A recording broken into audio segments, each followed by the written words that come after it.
이제는 춘분이 지나 완연한 봄입니다. 우리 교회 주변 봄에 되어지면 풀들에서는 새싹이 돋아나고 나무들에서는 봉우리들이 만들어가고 있습니다. 머지않아 개나리도 필 것 같습니다. 모두 생명이 있다는 것입니다. 생명이 있다는 증거가 새싹으로 봉우리로 표현되고 있습니다. 생명이 있다라고 하는 것은 살아있다라는 것이고, 살아있는 모든 것들은 소망이 있다라는 뜻입니다. 3월은 그래서 소망의 달입니다. 특히 올해 3월 보게 되어지면 3월의 매 주일은 우리로 하여금 어떤 소망을 더 강렬하게 가지게 하고 있습니다.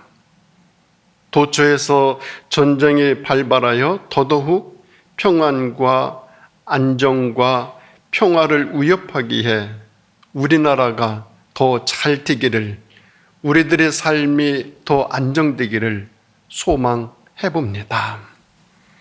3월 1일 주일은 3.1절로 우리 선열들은 1919년 대한독립 독립만세를 부르셨습니다.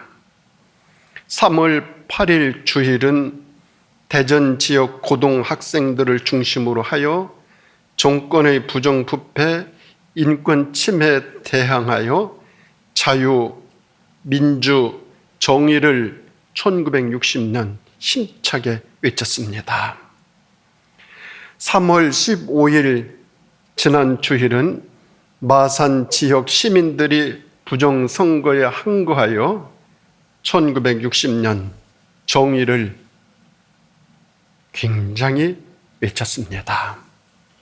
그리고 1960년 2월 28일 주일이에요. 일요일이에요.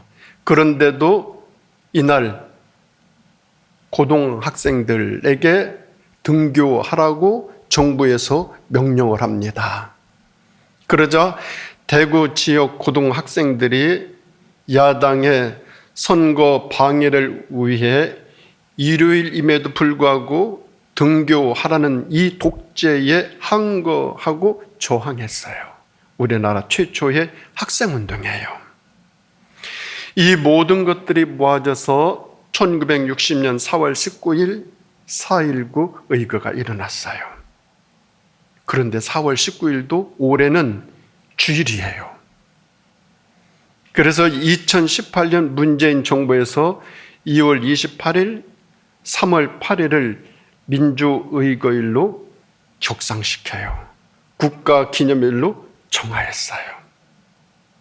그래서 올해 보면 총리가 참석해서 3.8 의거 기념사를 했어요. 3.15 의거는 2010년 국가기념일로 지정된 이후 정부가 처음으로 공식으로 사과를 했어요. 올해. 그리고 현직 대통령이 기념식에 올해 처음으로 참석했어요. 3.1절, 2월 28일, 3.8, 3.15 의거가 왜 봄에 일어났을까요? 그것은 이 계절이 역동하는 생명의 힘이 가장 강하기 때문입니다. 그만큼 생명의 힘은 소망의 싹을 틔워냅니다. 땅을 뚫고 껍질을 뚫고 돌을 들어 올리는 힘, 생명의 힘입니다. 생명은 소망을 품고 있고 소망은 생명을 품고 있습니다. 이 생명의 소망이 나 자신에게, 우리 가정 안에, 몸된 주의 교회 안에, 그리고 이 나라 이 땅에 우리 민족에게 함께하기를 간절히 기원합니다. 특히 우리 선열들이 목숨 걸고 생명의 소망을 틔우려 하신 그 정신을 지금 우리 헌법 전문에 기록하여 국가적으로 계속 계속 국가적으로 계승해 나가고 있습니다. 제대로 기념하고 제대로 계승해서 국군이 융성해지고 이 나라의 정의로움과 평온함과 평강함으로 가득가득 채워지기를 살아있는 생명의 이 봄에 진정으로 소망해봅니다. 반면에 죽어있다라고 하는 것은 더 이상 소망이 거기에 관여할 자리가 없어요. 곁에 있는 사람이 죽었어요. 얼마나 마음이 슬픈지 몰라요. 왜? 소망이 단절됐어요. 소망이 그 사랑과 단절되어 있기 때문에 슬퍼요. 더 이상 볼 수도 없고 대화를 나눌 수도 없어요. 따뜻한 손 더 잡을 수도 없고 함께 할 수도 없어요. 죽음의 아픔이에요. 소망이 단절돼서 그래요. 그래서 우리 인간에게는 영원한 것에 대한 그리움이 항상 있어요. 영원한 생명에 대한 사모함이 있어요. 성경은 바로 이 영원한 생명과 접붙임을 받은 사람들에게 복이 있음을 우리에게 가르쳐주고 있어요. 오늘 본문 5절 말씀 보세요. 야곱의 하나님을 자기의 도움으로 삼으며 여호와 자기 하나님에게 자기의 소망을 두는 자는 복이 있도다라고 말입니다. 사람들은 이런 질문을 합니다. 왜 우리가 하나님께 도움을 청해야 하는가? 왜 우리가 하나님께 소망을 두어야 하는가? 인간을 의지하지 말고 하나님께 소망을 두어야 하는 이유가 무엇인지 오늘 본문에서 설명해 주고 있어요. 귀인들을 의지하지 말며 도울 힘이 없는 인생도 의지하지 말지니 그의 호흡이 끊어지면 흙으로 돌아가서 그날의 그의 생각이 소멸하리로다 말씀해 주시고 있어요. 여기에 귀인들이란 힘과 권력이 있는 사람들이에요. 이 사람들을 의지하지 말라고, 이 사람들을 의지하지 말라고 강변해 주고 있습니다. 우리 인간이란 꺼져가는 등불과도 같아요. 호흡이 그치면 세상에서 그토록 인기를 누리는 사람도, 부유하게 살던 사람도, 영향력이 엄청나게 컸던 사람도 다 한 줌의 흙으로 돌아갑니다. 한 줌의 흙으로 돌아가면 더 이상 그 생각이 유효하지 않아요. 그의 육체가 별것 아닌 존재로 바꾸어져요. 반면 영원한 생명에 대한 소망이 있는 사람들은 보이지 않는 세계를 볼 수 있는 믿음이 있어요. 보이지 않는 세계를 볼 수 있는 것 최고의 축복이에요. 최고의 축복이에요. 우리 잘 알고 있는 이야기예요. 전에도 설교 시간에 몇 번 이 예화를 했어요. 하루살이와 메뚜기가 놀고 있어요. 저녁 때가 되었어요. 메뚜기가 하루살이에게 이렇게 말해요. 오늘은 그만 놀고 내일 만나자. 그때 하루살이가 물어요. 내일이 뭔데? 내일이 뭔데?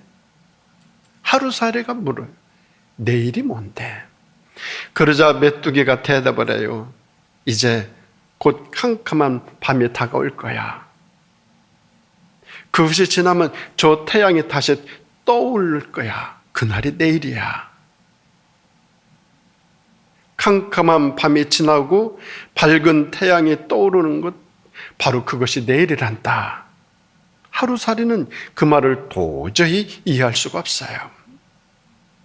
이제 메뚜기와 개구리가 함께 놀고 있어요. 개구리가 말을 해요. 메뚜기에게 우리 내년에 보자. 메뚜기가 물어요. 내년이 뭔데? 내년이 뭔데? 개구리가 대답을 해요. 추운 겨울이 지나고 따뜻한 봄이 오는데 그것이 내년이란다. 메뚜기는 도무지 그 말을 이해할 수가 없어요. 하루살이는 하루의 꿈만 꿔요. 메뚜기는 1년의 꿈만 꿔요. 내일이 없고 내년이 없어요. 영원히 없는 거죠. 영원히 없는 삶은 하루살이의 삶이 되고 한 해의 삶이 되어질 수밖에 없어요. 경험해보지 못한 것을 깨닫는다라고 하는 것은 힘들고 어려운 일이에요. 그렇게 저는 예수 그리스도를 믿으면서 참으로 감사한 마음이 들 때가 있어요. 하나님, 어떻게 보이는 세계에 한정된 저에게 보이지 아니하는 영적인 세계를 깨달을 수 있게 주셨음을 감사드립니다. 만질 수 있는 것만 알고 있던 저에게 하늘의 세계를 가르쳐 주셔서 감사합니다. 이런 마음이 들 때 있어요. 영원한 삶에 대한 동경이죠. 인도 영화 중에 감명 깊게 본 영화 블랙이라는 영화가 있어요. 이 영화는 제목 자체로 캄캄해요. 캄캄한 거예요. 여기에 주인공은 8살 된 미셸이라는 그런 소녀예요. 이 소녀는 볼 수도 없어요. 듣지도 못해요. 말도 못해요. 이 소녀에게는 모든 것이 다 블랙 어둠뿐이에요. 인식할 수 있는 것은 손과 발의 감각뿐이에요. 어둠의 세계 속에서 이 소녀가 할 수 있는 것은 짐승처럼 우러대는 것, 마구 먹어대는 것, 이것뿐이었어요. 규칙, 질서 하나도 없어요. 그런데 이 소녀에게 세상과 소통하도록 다가온 인물이 있었는데 그 사람이 사하이라는 선생님이에요. 사하이 선생님이 다가왔어요. 이 선생님은 이 소녀를 향해 기대와 신뢰를 품고 다가가요. 엄청난 끈기와 노력을 쏟아부어요. 그러면서 더 다가가려고 노력해요. 이 선생님은 이 소녀에게 2가지 원칙을 세웠어요. 첫째는 철저한 통제와 절제였어요. 자기 마음대로 먹고 마시는 것을 절제시켰어요. 그러면서 계속 가르쳐요. 얘야, 너는 짐승이 아니고 사람이란다. 너는 배울 수 있고 깨달을 수 있어. 이 선생님은 이 소녀에게 짐승이라는 것이 자기가 짐승이라는 것이 아니라는 것을 각인시켜요. 그러면서 인간으로서의 예절을 가르치기 시작해요. 또 하나는 변화될 가능성이 있다는 것을 가르쳐요. 애야, 너는 변화될 수 있어. 성숙할 수 있어. 깨달을 수 있어. 끊임없이 뒤풀이하면서 사물을 만지게 하고 느끼게 하는 반복 훈련을 지속해 나가요. 그러면서 그 물건이 어떤 개념인가 연결시켜줘요. 이 물건은 어떻게 쓰여지고 이 물건은 어디에 어떻게 되어지고 그 물건과 개념과 연결시켜주는 그 훈련을 반복해요. 그러던 어느 날 이 소녀가 흐르는 물에 손을 담갔다가 그것이 선생님이 가르쳐준 물이라고 하는 개념을 깨닫게 돼요.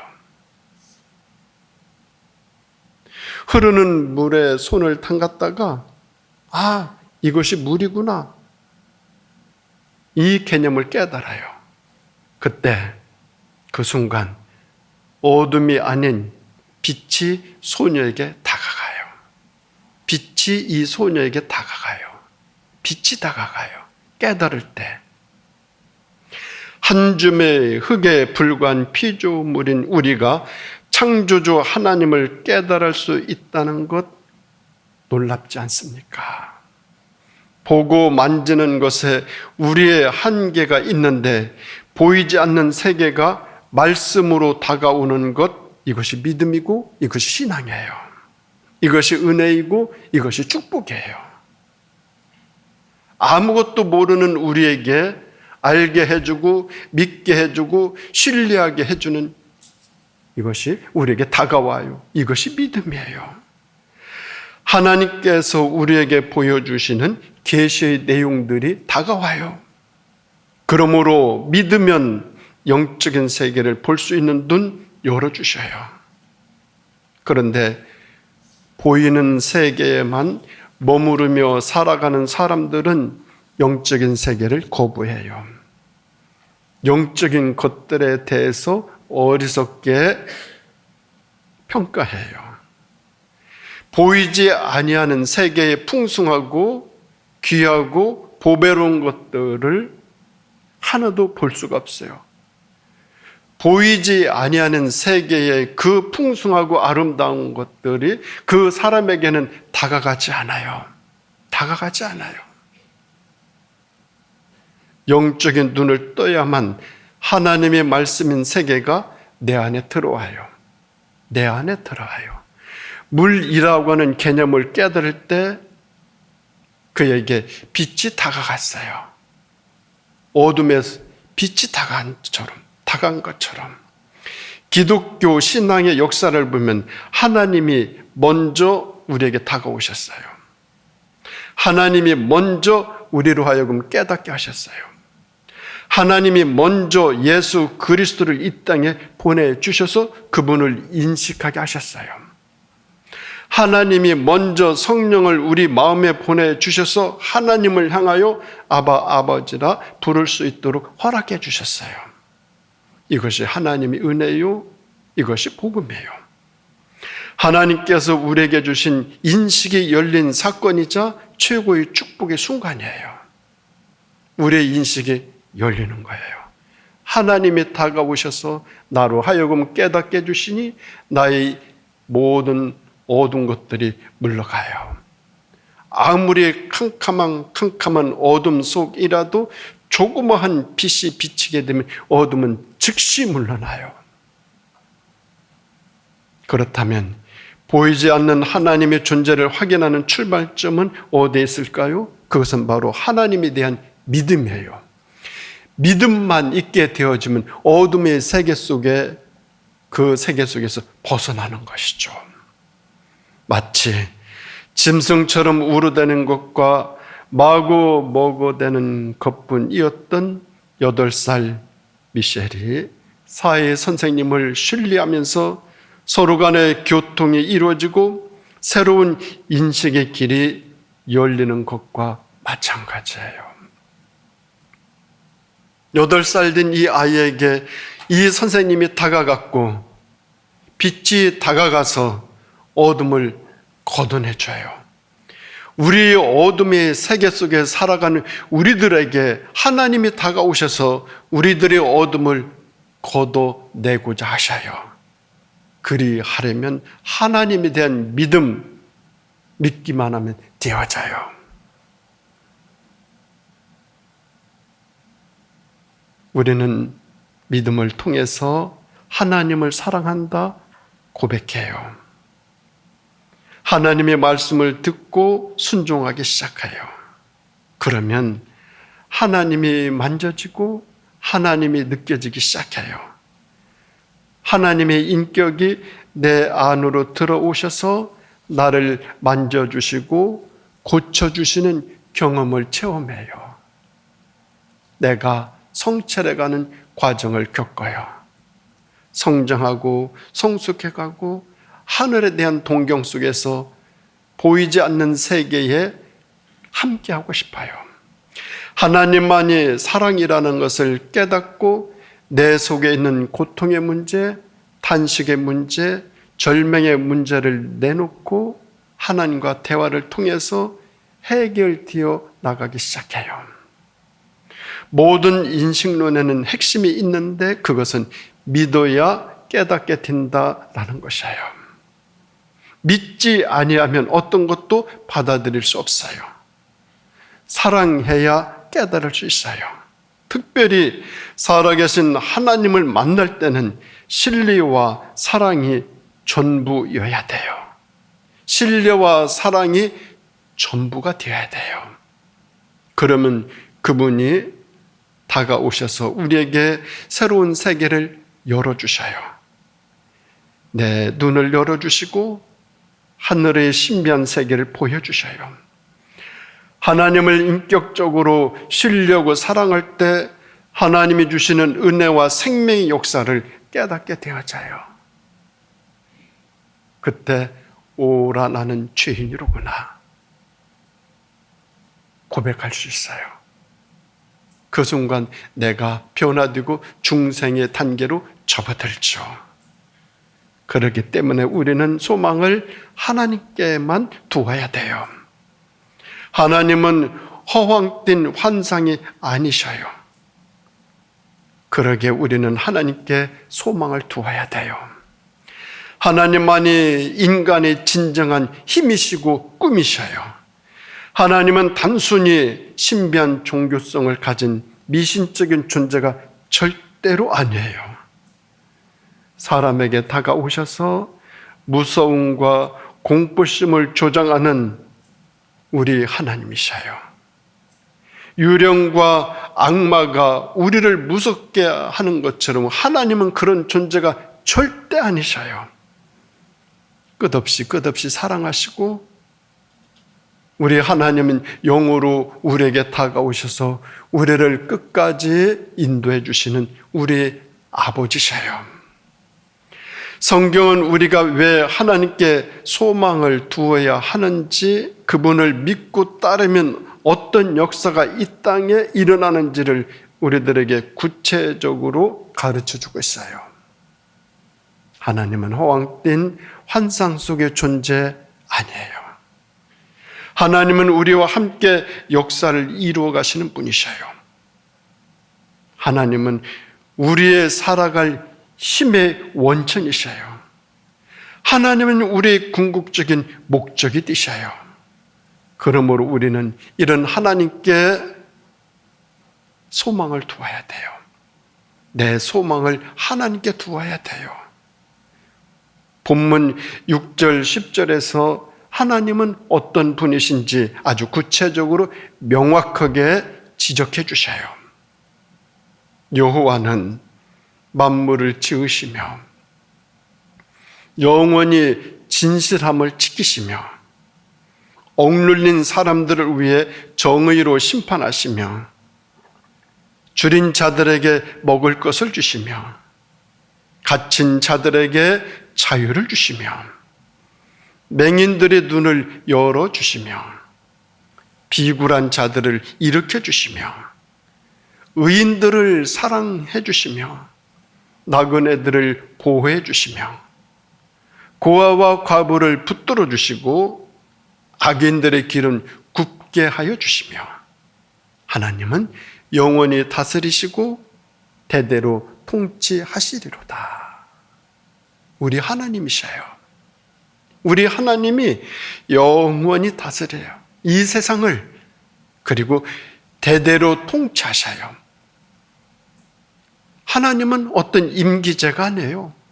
대통령 5년만 하는 그런 임기제가 아니에요. 하나님은 처음부터 마지막까지 알파와 오메가 되시는 분, 우리 하나님, 영원히 다스리시고 대대로 통치하시는 우리 하나님이셔요. 하나님은 고통받는 사람들, 힘든 사람들, 무너진 사람들을 회복시켜 그들을 세워주셔요. 새 생명의 역사를 허락해 주시는 아버지 하나님이셔요. 우리 아버지 하나님은 어둠 속에 갇힌 자들에게 빛의 축복을 주시고 낮고 천한 자들에게 하나님의 자녀된 신분을 허락해 주셔요. 모든 것이 무너졌을 때 살아갈 희망과 다시 도전할 수 있는 새 소망, 새 꿈, 새 비전을 주시겠다 약속하신 분, 우리 하나님이셔요. 그래서 이런 하나님께 내 소망을 다 기대하고 살아야 돼요. 하나님에게 자기의 소망을 두며 살아가는 삶에 하나님은 영원히 다스려 주시고 대대로 통치해 주시면서 하나님이 예비하신 하늘의 복을 쏟아 주셔요. 호흡이 끝나면 흙으로 돌아갈 인간, 그런 인간을 의지하지 말고 하나님을 의지해야 하늘의 세계가 이 땅 위에 열려질 것이다 말씀해 주셔요. 하나님은 자유와 생명과 치유를 허락해 주시고 모든 억눌린 것에서부터 해방시켜 주시는 분, 우리 하나님이셔요. 하나님은 대대로 통치해 주셔요. 영원히 다스려 주셔요. 하나님께 맡길 때 하나님의 방법으로 모든 것을 다 풀어주셔요. 사랑하는 우리 성도 여러분, 돈과 재물도 필요해요. 세상의 명예와 권력도 소중해요. 그런데 거기에 너무 집착해서는 안 돼요. 다 사라지는 것들이에요. 그러므로 영원한 생명의 하나님, 우리를 치유하실 하나님, 하늘에 감추어진 놀라운 비밀의 세계를 열어주시는 하나님에게만 자기의 모든 소망을 두어야 되죠. 영원한 생명을 기다리는 사람들은 하나님께 나와야 돼요. 진실과 성실함으로 인생의 의미를 찾고자 하는 사람들일수록, 이런 사람들일수록 더 하나님께 나와야 되죠. 억눌림을 당하고 질병 속에서 고통받는 사람들 치유하여 주시고, 절망의 사람들에게 소망을 주셨던 예수 그리스도를 보내주신 하나님 앞에 나와야 되죠. 하나님께 소망을 두어야 되죠. 흙으로 돌아갈 인생을 의지하지 말고 썩어질 세상의 그 어떤 것에 미련을 두지 말고 모든 소망을 하나님께 둘 때 우리의 모든 어둠이 다 물러가고 새 생명의 빛이 환하게 비추어지게 될 줄로 믿습니다. 우리는 어쩌다가 예수님을 믿는 것이 절대 아니에요. 예수 안에 진리가 있기 때문에, 예수 안에 새 생명이 있기 때문에, 예수 안에 참된 자유가 있기 때문에, 예수님 안에 참된 해방이 있기 때문에, 예수님 안에 참된 구원이 있기 때문에 우리는 오늘 또 주님 앞에 나와서 예배 드리며 찬송 드리며 말씀을 드리며 깨달음 속에서 하나님께 소망을 두고자 여기에 나와 이렇게 예배드리고 있습니다. 정말 이제는 봄입니다. 이 봄에 오직 하나님께만 소망을 품으시고 우리의 삶의 모든 문제를 더 맡기시기 바랍니다. 그리하여 우리를 사랑하시는 하나님 품 안에서 주님이 원하시고 기뻐하시는 삶을 살아가는 참된 복음의 믿음의 성도님들 다 되어질 수 있으시기를 예수님의 이름으로 축원드립니다. 기도하시겠습니다. 하나님 아버지, 그동안 살아온 제 자신의 삶을 보면 보이는 것에 너무 집착하여 보이지 아니하는 하나님의 보배로운 것들에 소홀히 했음을 용서하여 주시옵소서. 손으로 만질 수 있는 나의 소유에 너무 많은 관심을 가져 하늘의 세계, 영적인 세계의 비밀을 깨닫는데 등한시했던 어리석음도 용서하여 주시옵소서.